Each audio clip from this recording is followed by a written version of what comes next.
In today's video, I'm going to show you how to create a cumulative frequency table in Google Sheets.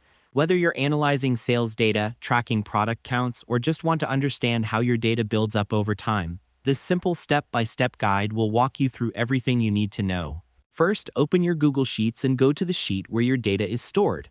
Make sure you have your categories or price ranges in one column and the frequency counts in the adjacent column. Once you're there, look for the cell where you want to start your cumulative frequency. Usually, this will be the first cell next to your first frequency value. Next, click on that cell and enter the formula $sum $B$2, B2.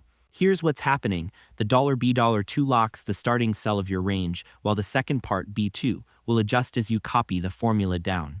This allows the sum to extend progressively as you move through your data.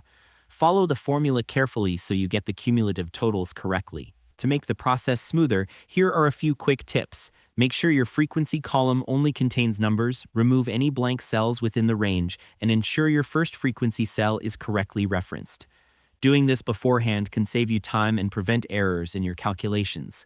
Once you've entered the formula, press Enter, and then use the small green square at the bottom right corner of the cell to drag or double-click and copy the formula down the column.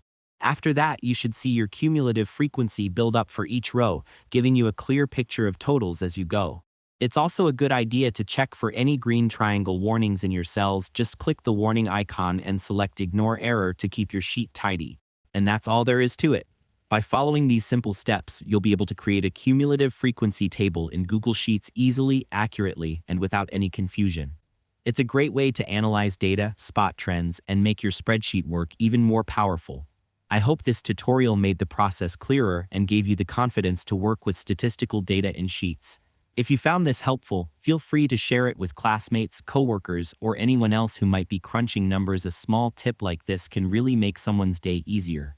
Thanks for watching, and I'll see you in the next tutorial.